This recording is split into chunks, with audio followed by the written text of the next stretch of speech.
नमस्कार फ्रेंड्स, मो लिपि आपनको स्वागत करुच्ची मोर ओडिया यूट्यूब चैनल लिपि होम किचन रे। आज मु घरे बनई लाउ आउ हरड़ डाली एक सुंदर रेसिपी जहाँ आपड़ थे देखी सारा पर निहाती बनइबा लगे इच्छा हम। आपको आपण भात सहित खाईपारे, रोटी सहित खाईपारे, घर किए आसबे जदि बनईकी देपारे। यह एक सिंपल रेसिपी जहाँ आमको बहुत बढ़िया लगी था खाइबा लगी।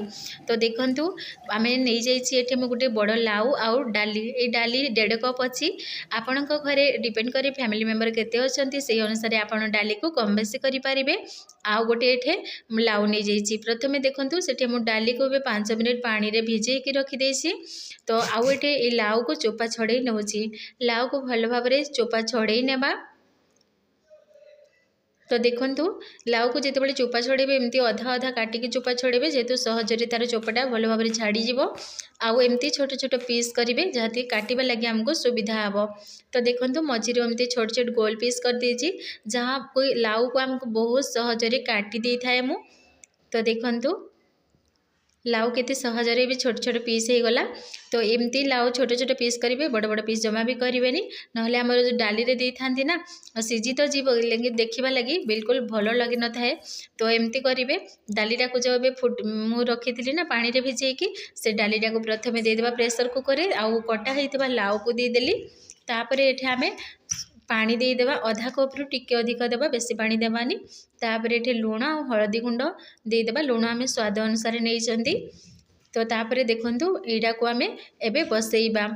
एठे सिटी मात्र 2टा आसवा लगे देबा, जमारू भी अधिक सिटी करेंगे ना लाउ आमर पूरा मेल्ट हो खाइबा लगी जमा भी भल लगनी। तो 2टा सिटी हो गला आम लो फ्लेम रे। तेबे ताकू आमे एबे बंद करदेबा। आउ ये छुंक देखंतु नहीं जाइए 2टा सुखला लंका, रसुण, पियाज काटिकी, धनिया पत्र नहीं जाइए, आउ टमाटर 2टा। तो देखंतु यार गैसटा भी जाई साराणी। मैं प्रेसर कुकर को खोलीदेली। आपड़ देखिपे लाउ ये बिल्कुल बेसी मेल्ट हैनी, आ बहुत सुंदर पूरा परफेक्ट है। तो चलतु आपको आम छुंक देवा। छुंक देवा लगे देखंतु ये मुझे जाइए गोटे कड़े। देखंतु ये कड़े भल भाव में गरम हो गलानी। तापर ये मु गोटे चामच तेल दे दोची।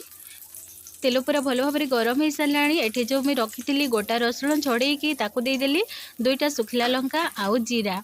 जीरा देकी भल भाव में आम टे फुटवा लगी छाड़ीदेवा। तापर जो मु काटिकी रखी पियाज को ना, पियाज दे सारा भल भाव में टे चलई नौची। पियाजर कलर देखिपे चेंज हो आसला। तो मु जो रखी टमाटो काटिकी 2टा ताकू दे दोची, भल भाव में चलई नौची। एमिती टमाटो को भल भाव में मेल्ट होगा पर्यंत आम चलई नेबा। एथिरे जमा भी मो मसला यूज करूनी, कहीं मो छोट झील भी खाइबो। आउ एटा मो गोटे हेल्दी रेसिपी, से लगी जमा भी मसला व्यवहार करूनी।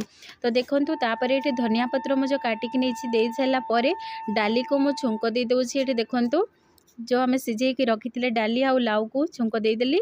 आउ अल्प टिके पानी देके प्रेसर कुकर रे एथे मु दे दोछि। एटे जमा बेसी पानी व्यवहार आउ करिवेनी। तो देखंतु एबे कितनी सुंदर बास्ना रे तो मो घर पूरा परिपूर्ण हो जाउची। आशा करूची आज ही रेसिपी आपण मानको बहुत भल लागिबो।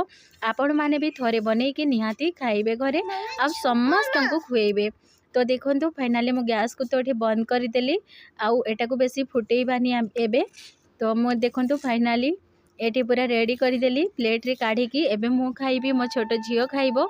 आकु तो एबे आमे भात सहित खाइबो, आपण रोटी सहित खाई पारिबे, समस्त को घरे खुई पारिबे। तो वीडियो जदि भल लागिला रेसिपी आज मो चैनल को सब्सक्राइब कर देबे, वीडियो को लाइक शेयर कर देबे। थैंक यू वीडियो को शेष पर्यंत देखिथिबारु। Bye bye.